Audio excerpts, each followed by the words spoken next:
Con nuestra oración. En el nombre del Padre, del Hijo y del Espíritu Santo. Amén. Ven, Espíritu Santo, llena los corazones de tus fieles y enciende en ellos el fuego de tu amor. Envía, Señor, tu Espíritu y todo será renovado y se renovará la paz de la tierra. Oh Dios, que has instruido e iluminado los corazones de tus fieles con la luz del Espíritu Santo, haz que este mismo Espíritu nos haga gozar y amar el bien y siempre nos llene de sus gozos y consuelos divinos.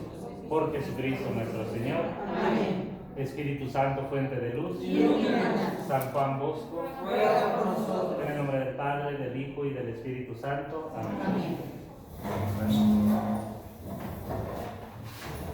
Hoy son un poquito menos, ¿verdad? Sí, faltaron versículos. Uno que otro.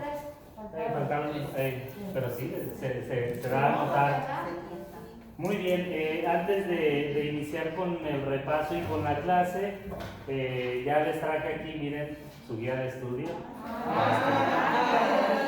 Para que luego no digan que estaba difícil, está muy facilita la guía de estudio. ¿A quién es la encargada? Marta. Bueno, al final se la entrego. Es solamente una página y media. Si se fijan, no es ni siquiera mucho.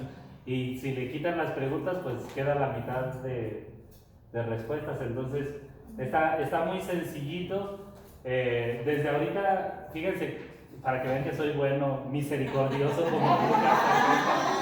Ya voy aprendiendo del Evangelio. La última, la pregunta número 11, esa va a venir de cajón. Es cuál es la estructura del Evangelio de Lucas, Sí. lo que vamos a ver el día de hoy. Aquí yo nada más se los puse lo que es el puro esquema, sin los capítulos ni los versículos. Pero si a alguien se le ocurre poner los capítulos y los versículos, pues le daremos unos 20 puntos extras. Y aunque hubiera salido con 100, eso se le quedan para en otra ocasión. Es acumulable, exactamente. No, pues contaron lo que contaron las otras clases de pura enseñanza. Entonces, ya para que lo sepan, si se aprenden bien la estructura junto con los capítulos y versículos, pues tendrán ahora sí que mayor bonificación. Y ya les di una pregunta de regalo para que después no digan que la misericordia no existe.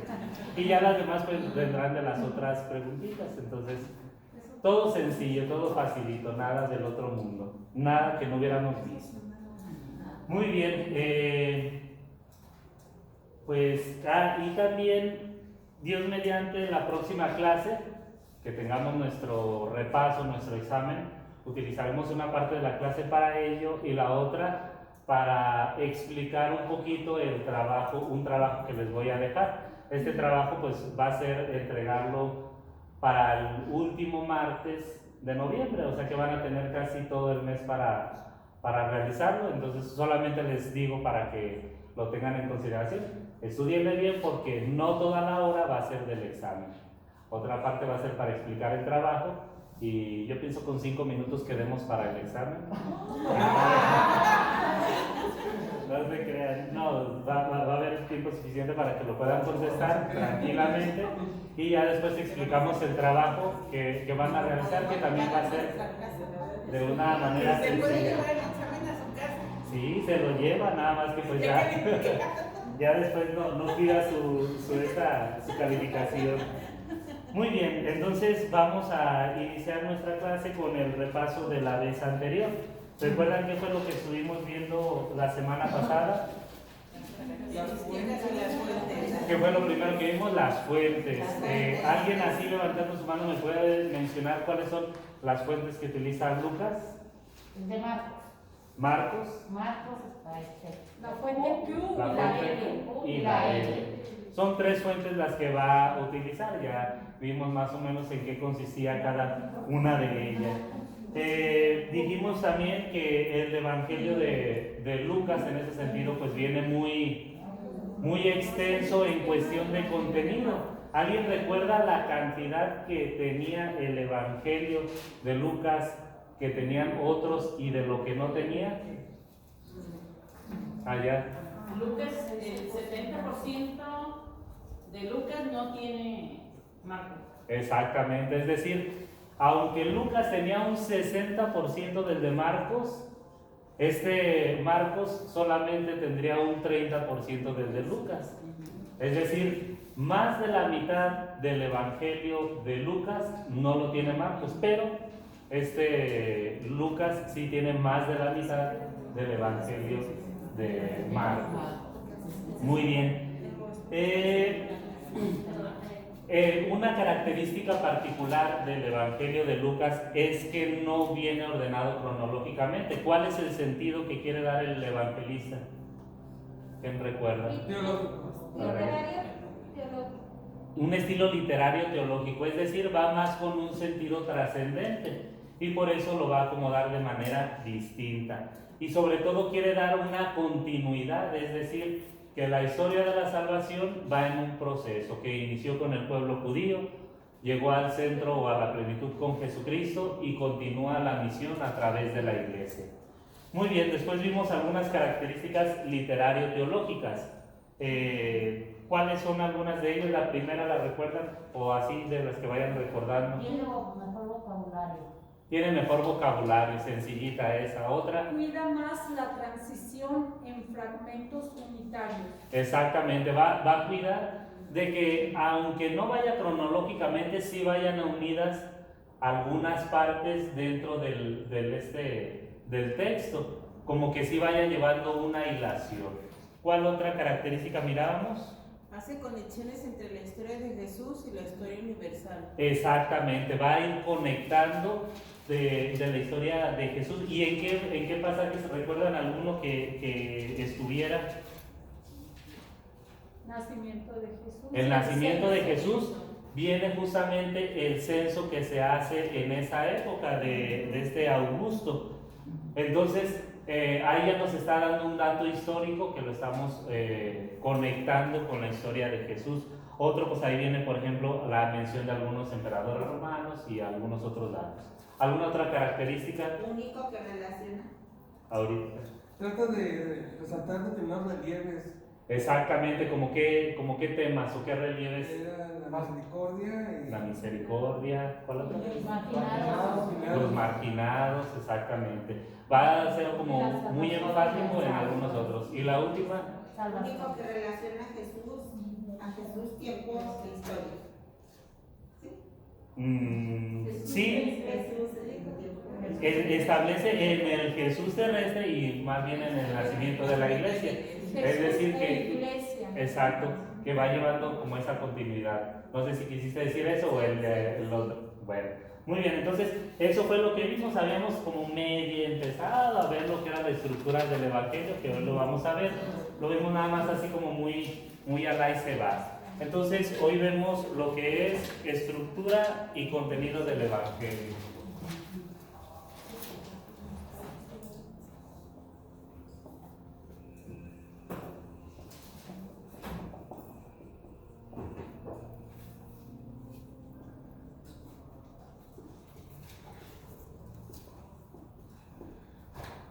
Nuevamente, aquí no voy a poner lo que son ni capítulos ni versículos, pero ustedes pues ya lo tienen ahí marcado en lo que es su manual. Empezamos con lo que es el prólogo. 1, 2, 3, 4, 5.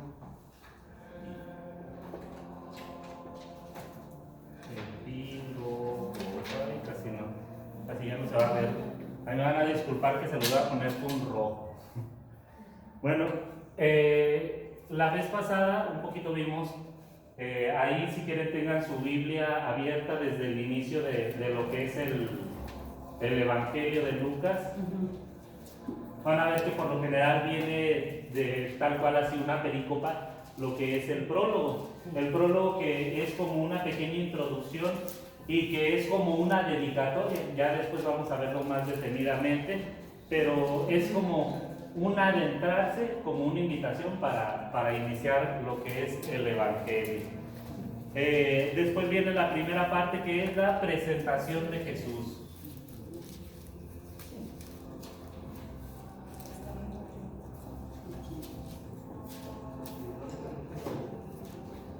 Muy bien, quisiera leer un poquito, no sé si ustedes, los que tengan la Biblia de Jerusalén o en algunas otras, a veces vienen, cuando inician unidades importantes, a veces vienen algunos comentarios. Por ejemplo, aquí en la Biblia de Jerusalén dice,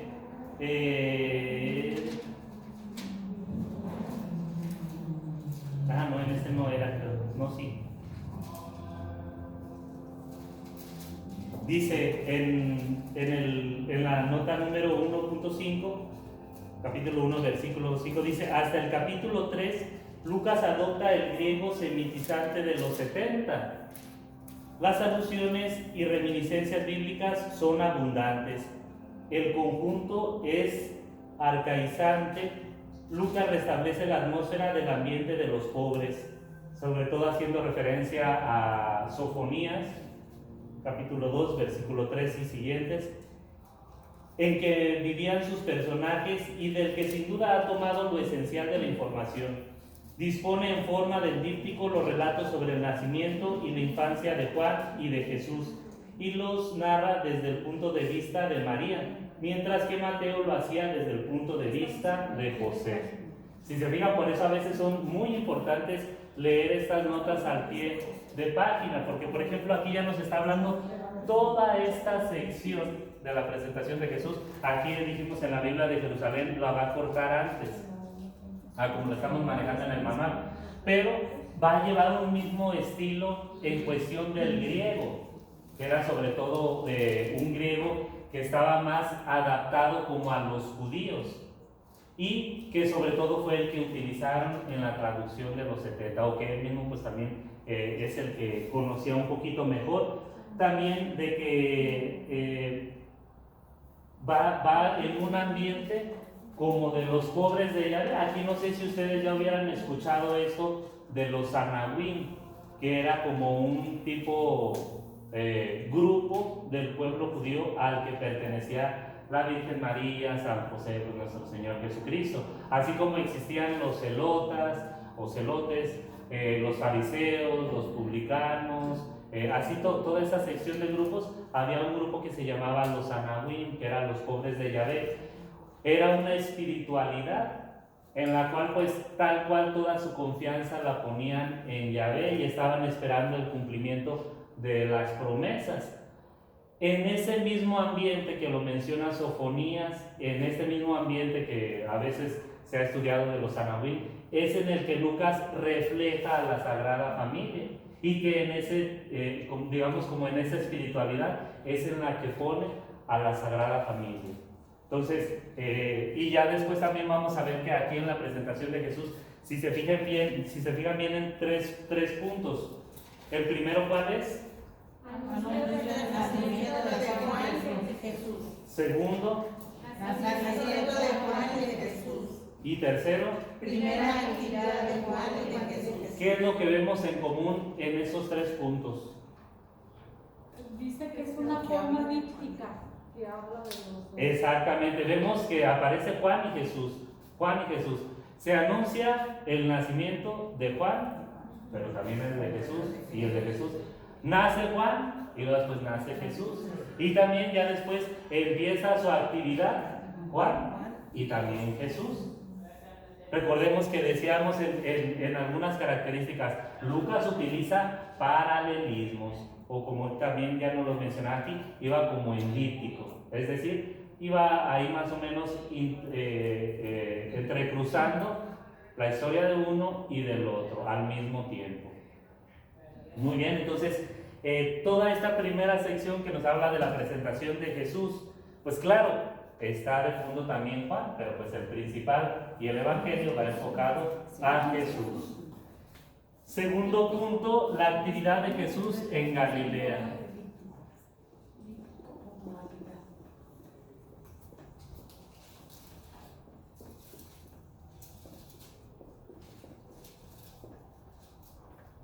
Si ya habíamos mencionado que en ese sentido, bueno, pues ahí pues vayan recorriendo de ahí en su Sagrada Escritura, nos vamos a ir hasta el capítulo 4, versículos 14. Pero también vayan viendo las perícopas que van conformando esta primera sección que hablamos de la presentación de Jesús. La anunciación, la visitación, el cántico de María, y luego ya más adelante el nacimiento de Jesús, la visita de los pastores, y luego el cántico de Simeón, luego ya después Jesús entre los doctores. En la Biblia de Jerusalén viene como una segunda unidad la preparación al ministerio de Jesús, que ya es la predicación de Juan, bautismo de Juan, las tentaciones en el desierto, y ya en el capítulo 4, versículo 14, iniciamos nuestra segunda sección, la actividad de Jesús en Galilea. Si ya bien habíamos dicho que el Evangelio no iba a llevar un orden cronológico, eso no quiere decir que, pues, por ejemplo, Lucas no hubiera tomado tal cual la primera actividad de Jesucristo. Sí la toma ahí, pero la va a ir modificando un poquito, a tal grado de que toda la actividad que hizo Jesús en la región de Galilea, pues ahora sí que digamos en su tierra y a los alrededores, es lo que vamos a encerrar dentro de esta sección, todo lo que es ahí Galilea. Y viene pues justamente la manifestación, el primer punto, manifestación y rechazo de Jesús, enseñanzas y milagros de Jesús, revelación a los discípulos. Aquí no viene ninguna especificación en ese sentido de la ¿cómo se llama? De la sección tal cual. Entonces solamente viendo ahora sí que las perícopas que van conformando, hay que recordar que cuando Jesús inicia su ministerio, digamos, por decirlo, lo va iniciando solo, va un poquito ganando fama, por decirlo, y al mismo tiempo que va predicando y anunciando, va apuntando a sus discípulos, va apuntando a los apóstoles. Y tanto tenía reacciones buenas como también había cosas que a la gente no le parecían. Es algo en ese sentido muy normal. Ahora sí que para nuestra vida pastoral, para los que tomamos parte en la parroquia, que son agentes de pastoral, no se sientan mal. Al mismo Jesús lo rechazaron, al mismo Jesús lo criticaron. ¿Qué nos dirán de nosotros y qué no harán de nosotros? Entonces, que me dijeron cucarachita de la iglesia, que ya fulanita me volteó la cara, que sutanitas, no se preocupen, al mismo Jesús también, siendo el Salvador y siendo Dios, le hicieron eso, pues que no nos lo hagan a nosotros. Entonces, desde un primer momento, Jesús se va manifestando en su predicación, en los milagros, y también a la vez va habiendo algunas personas que lo van rechazando. Y ahorita todavía no estamos hablando ni siquiera de autoridades religiosas judías. Después viene lo que son las enseñanzas y los milagros, que ya más o menos estamos viendo en el capítulo 6. Bueno, antes de eso, ahí mismo en las manifestaciones y rechazo de Jesús, pues viene justamente la elección de los 12. No, es con lo que, justamente con eso inicia la enseñanza y los milagros. Toma su grupito de los 12 y luego ya después la enseñanza, sobre todo que más ubicamos de Jesús y a la cual le damos más centralidad. ¿Qué enseñanza o cuál enseñanza de Jesús así en su conjunto es la que más como que resaltamos? ¿Dónde decimos que como que dio Jesús su doctrina? En el amor. Sí, pero ¿tiene alguna otra especificación que Mateo lo resalta mucho? Un sermón. El sermón de la montaña, del monte. Justamente aquí también es donde vamos a estar centrando esta enseñanza de Jesús. Vemos ahí también pues algunos milagros que van acompañando. Y ya lo que es en el capítulo 9, que es la revelación a los discípulos, es cuando empieza la primera misión, la misión de los 12. Aquí ya después lo vamos a ver también más detenidamente. Está la misión de los 12, está la misión de los 72. Entonces, aquí, por ejemplo, en Lucas, fíjense ya desde la actividad de Jesús en Galilea, ya al finalizar en la tercera parte, la revelación a los discípulos, ya los envía a los apóstoles, a los 12, ya los envía también a predicar. Pero ya después vamos a ver cada una de las especificaciones. Y pues de ahí también es donde les hace lo del anuncio de su pasión y muerte. Pasamos al siguiente, que es el viaje a Jerusalén.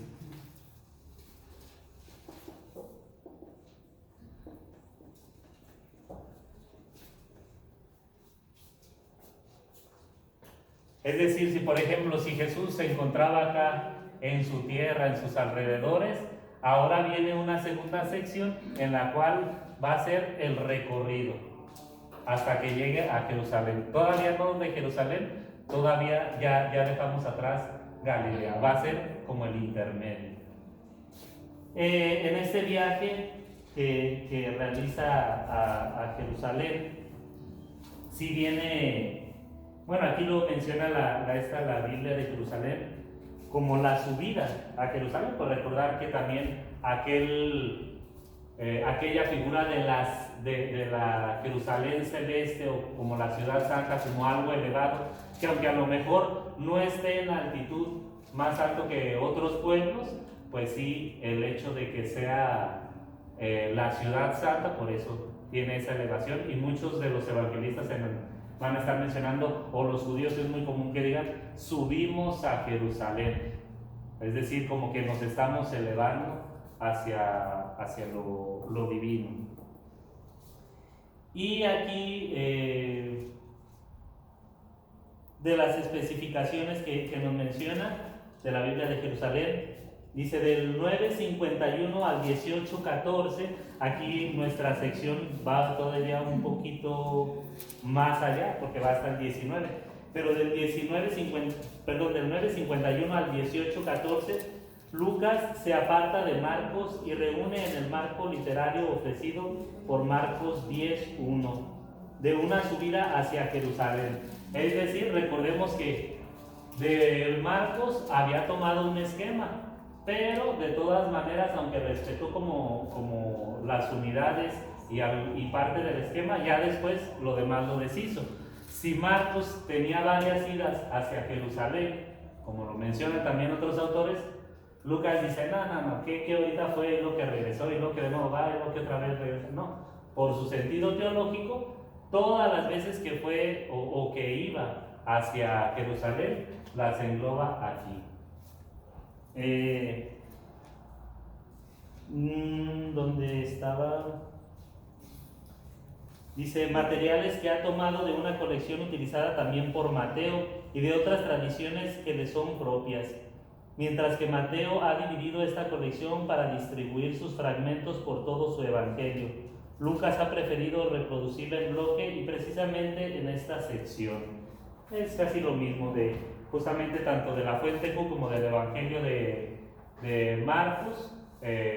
Ahora sí que cada evangelista va a tomar para acomodar sobre todo el viaje a Jerusalén de acuerdo al mensaje que nos quieran dar.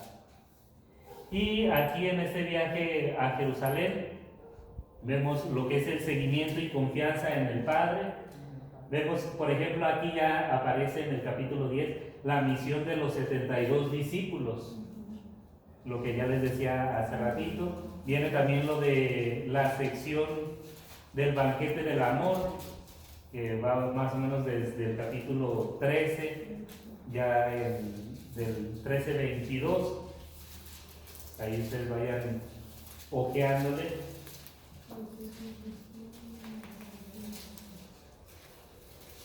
Y también nos habla de la llegada del reino de los cielos. Aquí también es cuando Jesús ya empieza a hacer especificaciones sobre el reino de los cielos. Ya empieza un poquito a decir, a ver, el reino de los cielos ya está aquí, ya llegó, y los mismos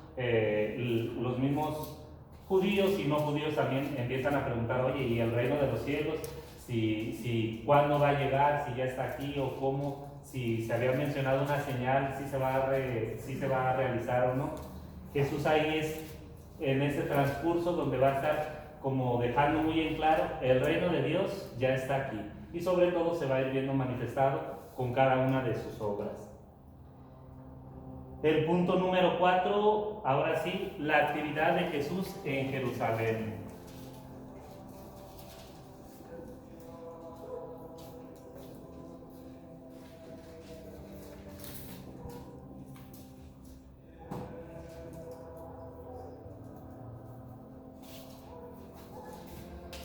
Aquí estamos hablando del capítulo 19, versículos 29. Perdón, antes se me pasaba. En la sección anterior es cuando encontramos, en el viaje de Jesús de Jerusalén, es donde encontramos sobre todo las parábolas propias de este Lucas, las parábolas de la misericordia. Vienen ahí en el capítulo 15, que es la oveja perdida, el dracma perdida o la moneda perdida, y pues la más conocida y la más popular, por decirlo, la del hijo pródigo. Esas son las 3 parábolas de la misericordia, para si alguna vez les dicen, dime las parábolas de la misericordia, pues ya saben, son esas 3 de Lucas. Muy bien, entonces, regresando ahora sí a cargo de la actividad de Jesús en Jerusalén. En esta parte tampoco hay así como alguna especificación, pero pues aquí ya simplemente de hablar de que Jesús ha llegado a Jerusalén, digamos ahora así como que empieza lo bueno, empieza la polémica, empieza lo fuerte y lo duro de la vida de Jesucristo. Primero pues llegar a Jerusalén, la entrada triunfal. Algunas otras veces Jesús llegó a Jerusalén y ni cuenta se dieron, ya hasta después como que lo miraron, pues bueno. Pero pues sabemos que la última Pascua que nuestro Señor Jesucristo celebró, pues entra ahora sí que con toda la pompa, entra ahora sí como con fiesta, con escándalo y todo. Esa gran entrada triunfal pues es con la que también vamos iniciando como esta sección y que vamos a ir viendo sobre todo el acercamiento que Jesús tenía en el templo, los diversos milagros que Jesús realizaba en el templo, el rechazo ahora sí de las autoridades judías porque violaba la ley del sábado, porque violaba la ley del templo, porque violaba esto, porque violaba aquello. Y ahí es donde empezamos a ver como mucho la lucha entre Jesús y de las autoridades. Está la entrada, la primera parte es la entrada al templo, la segunda controversia con los jefes de Israel y el tercero el discurso escatológico. Este discurso escatológico, si nos vamos por ejemplo en el capítulo 21, que empieza con el versículo 5, ya si se fijan ahí, lo que ya habíamos mencionado, empieza a hablar sobre las ruinas de Jerusalén, es decir, la destrucción que, por ejemplo, cuando Lucas lo escribió, ya se había realizado, pero que pues cuando, digamos que, ahora sí que cronológicamente cuando pues Jesús estuvo, pues, o sea, ni en cuenta de que se iban a realizar esos actos. Entonces, Lucas aquí ya lo menciona también las señales precursoras, es decir, aquello que va a acontecer antes de que venga ahora así como, por decirlo, la plenitud de los tiempos. Y para eso, en lo que es el discurso escatológico, la escatología nos habla del final de los tiempos, pues va a utilizar distintas parábolas. Por ejemplo, aquí viene, viene la parábola de la higuera. Ya les iba a decir las parábolas que traía Mateo. Pero no, aquí menciona la parábola de la higuera, que pues en ese sentido, pues no estaba dando frutos, y ya así como no hay que arrancarla, no, pues espérate, hay que darle tiempo, un tiempo de conversión. La escatología y este discurso de Jesucristo va a estar sobre todo, pues sí, hablando de lo que sucederá y sobre todo en la ciudad de Jerusalén y con una preparación ya hacia lo que es el escatón, o pues ya la plenitud de los tiempos. La quinta parte, que inicia en el capítulo 22, pues viene la pasión y resurrección de Jesucristo.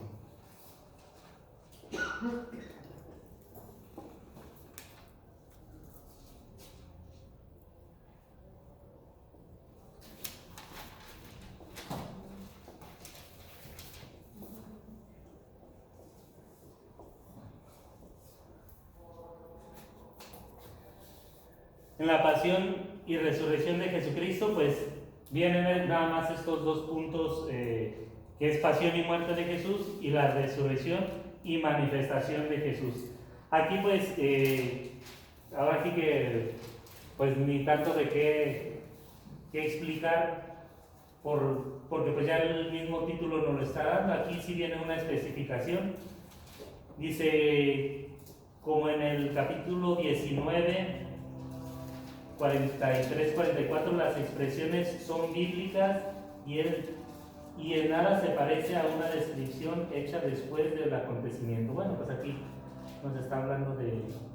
no, perdón, ese era del otro. Perdón. Dije, no, pues eso no tiene que... Acá está. En todo el relato de la pasión, Lucas depende de Marcos, mucho menos que en lo que precede. En cambio, tiene numerosos puntos de contacto con Juan. Ambos, sin duda, disponen de una fuente común. Se fijan aquí también pues nos habla de esa relación que tiene con ambos evangelios. Y pues hablar de la pasión y muerte de Jesucristo en el evangelio de Lucas, pues ya es hablar ahora sí como digamos de mayor intimidad. Ya lo habíamos dicho que Lucas trata de ser así como muy sensible, ahora sí como trata de ser muy empático, como que tal cual se fue a vivir el momento y después lo puso. De hecho, de las imágenes así como que a veces más nos impactan de Jesús en el huerto, pues es cuando está totalmente devastado, que está llorando, que llega a sudar sangre, pues es justamente lo que nos está reflejando Lucas. Los otros evangelistas pues sí lo ponen como una hora difícil, como una hora pues que es de turbación, pero no tan detallado como lo lleva Lucas. Y por eso desde ahora sí, bueno, vienen ahora sí que los preparativos de la cena pascual, viene sobre aquel diálogo que tienen, luego ya después, ahora sí inicia en el Monte de los Olivos, las negaciones de Pedro, Jesús ante el Sanedrín, ante Pilato, Herodes, de nuevo ante Pilato, el Calvario, la crucifixión, y luego... y aquí también, por ejemplo, un punto también ahora sí que de los que también resalta Lucas, pues el buen ladrón, el que se logra robar el cielo a última hora. Aquí también Lucas, fíjense cómo pone tal cual la misericordia. ¿Ustedes creen que, por ejemplo, que para un judío era como aceptable que un ladrón, simplemente por en ese sentido decir, perdóname Señor, pues sí, lo que hice yo estaba mal, considérame cuando estés en tu reino o en el paraíso, y que Jesús le diga, sí, ya estás salvado? Imagínense para un judío que, no, pero pues si yo ya cumplí la ley, si ya hice esto, ¿cómo va a ser posible que por ejemplo él así de fácil se hubiera ganado el cielo? Pues sí, es la misericordia de Dios. Y ahora sí que si de alguno podemos afirmar bíblicamente, por decirlo, que está en el cielo, pues es el buen ladrón. Es el que sabemos, tal cual por boca de Jesús, que él está en el paraíso. Entonces, hay para que le también la misericordia de Jesucristo.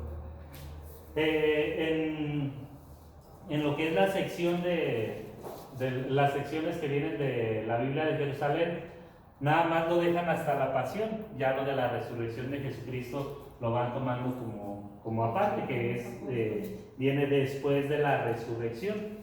Pero pues aquí nosotros lo manejamos juntos, pasión y resurrección de nuestro Señor Jesucristo. porque va, digamos, como unido.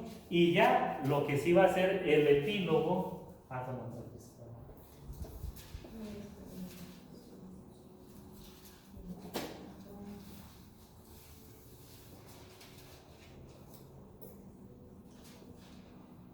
El epílogo aquí, pues, nuestro manual sí nos lo va a dar tal cual como ahora sí la conexión, ahora sí al libro de los Hechos de los Apóstoles. Acá en la Biblia de Jerusalén, digamos como que no tiene el epílogo, como que esto es parte de esta sección, que ya viene después de la resurrección, pero aquí justamente por el estudio que estamos llevando, lo ponemos aparte, aunque son nada más unos versículos. De hecho nada más son tres, nada más son 3 versículos, pero esos 3 versículos basta para poder conectar lo que es el Evangelio con el libro de los Hechos de los Apóstoles. Y pues en sí este va a ser como la estructura y el contenido a grandes rasgos de lo que es el Evangelio de Lucas, que si se fijan no está complicado, nada más es, bueno, el prólogo pues ya, ahora sí está, digamos, como de ley, pero es como simplemente llevarlo en un orden, ahora sí por decirlo, geográfico. Es el nacimiento de Jesús, no viene el nacimiento, pero es la presentación de Jesús, y luego la actividad de Jesús ahí mismo en Galilea, lo que hace en el viaje para llegar a Jerusalén, cuando llega a Jerusalén, y ya después de lo que hizo en Jerusalén, pues ahora sí su pasión, muerte y resurrección, para al final concluir con el epílogo, que sea una conexión. Entonces, de esta manera podemos vislumbrar muy fácilmente. Cabe resaltar que, por ejemplo, a nosotros ahorita el estudio de Lucas se nos facilita mucho porque ya tiene sus perícopas, ya tiene sus unidades, pero pues cuando Lucas escribió su evangelio, pues nunca puso, esta sección, esto, no, pues era todo corrido, ni capítulos ni versículos. Ya por tantos estudios que se han hecho a lo largo de la historia, pues de la iglesia, se han ido poniendo, se han ido agregando estas secciones, ahora sí como para facilitarnos el estudio. Por eso, ahora sí que la labor que hacía, por ejemplo, San Jerónimo, pues no, era algo titánico, porque simplemente para poder recompilar, para poder un poquito que traducir y eso y aquello, no, pues era, ahorita nosotros, pues hasta en el celular, que la Biblia acá, que tal estudio aquí, otro estudio acá, no, pues facilita, era para que ya lo supiéramos hasta de memoria y todo. Pero pues no hay que ser tan soberbios, hermano. Más bien simplemente así vamos entendiendo en ese sentido como el proceso y la dilación que lleva el Evangelio de Lucas. Y también cada uno de los evangelios tiene ahora sí como su seguimiento. Ya decíamos el Evangelio de Marcos, pues ese sí es un poquito más, no tanto tratando de seguir así un orden como lo tiene Lucas, como lo tiene Juan, como lo tiene Mateo, pero pues de todas formas pues de ahí nos da mucha información y también tiene lo suyo, pues tiene su objetivo. Bueno, de esto de la estructura y del contenido de lo que es del Evangelio de Lucas, ¿alguna pregunta? ¿Algún comentario? ¿Alguna aportación que les pueda ayudar? ¿No? ¿Nada? Pues hoy sí terminamos pronto porque lo próximo pues ya va a ser el examen. Si quieren ahorita les puedo adelantar el examen en 5 minutos. Mejor así le dejamos, ¿verdad? Sí, para que estén los compañeros que no vinieron. Qué considerar. Entonces, también pasando el examen, si se fijan ahí enseguida viene una actividad que es lectura, estudio y oración del texto, que es comúnmente también llamada como la lección divina, o bueno, el ejercicio que nos marca aquí es como la lección divina. Levante la mano de aquí quienes han hecho lección divina. No todos, ¿no? La mayoría, hay algunos que no, muy bien, pueden bajarla. Entonces, ya pasando su examen y todo, vamos a tener este momento justamente de oración. Y pues para los que no lo han tenido, como lo vamos a hacer por grupitos, ya así para que se puedan ayudar. De todas formas, les voy a decir, primero había pensado utilizar distintos textos, pero luego después dije, no, mejor para que todos vayamos casi al mismo ritmo, pongo un solo texto, hacemos distintos grupos para que yo les voy diciendo, pues ahorita es la lección, van a leerlo en voz alta, ahora guarden silencio, otra vez lo vuelven a leer, ahora analicen esto, lean eso, compartan, ahora hacemos la meditación, así es. Yo les voy diciendo, y aunque estén por equipitos, pues ya un poquito lo pueden ir comprendiendo. Esto, recordemos que va a ser una herramienta pastoral. Es una herramienta que nos sirve a nosotros tanto en nuestra vida espiritual, personal, como también para el servicio pastoral, sobre todo para que a veces nuestras oraciones en nuestros grupos no sean en Padre, Espíritu Santo, en Padre, Espíritu Santo, y ya, ¿no? A veces conviene dar un buen espacio a la oración, hacer una oración un poquito más elaborada, no le hace que se tarden 20 minutos, media hora. A fin de cuentas, la oración es principio básico de la vida espiritual. Y si no tenemos una vida espiritual bien afianzada, la pastoral, pues tarde o temprano se empieza a desviar. Entonces, conviene que esta herramienta pastoral sí la vayan a utilizar, pero pues eso ya lo veremos en otra ocasión, después de su examen. Muy bien, entonces de esto ya no es nada, ¿verdad? Muy bien, si gustan nos ponemos de pie para finalizar con nuestra oración. Vale, si nos acaba de hablar de la ley, si nada más va a terminar cualquiera de la ciudad. En el nombre del Padre, del Hijo y del Espíritu Santo. Amén. Dios te salve María, llena de gracia, el Señor es contigo. Bendita eres entre todas las mujeres y bendito es el fruto de tu vientre Jesús. Santa María, Madre de Dios y Madre nuestra, ruega por nosotros los pecadores, ahora y en la hora de nuestra muerte. Amén. San Lucas Evangelista, ruega por nosotros. El Señor esté con ustedes. Y con tu espíritu. La bendición de Dios Todopoderoso, Padre, Hijo y Espíritu Santo, descienda sobre ustedes y sus familias y les acompañe siempre. Amén. Que pasen muy buenas noches. Buenas noches. Y no se les olvide ya después sacar sus copias, o no sé si lo vayan a subir un poco, para que lo tengan y puedan estudiar.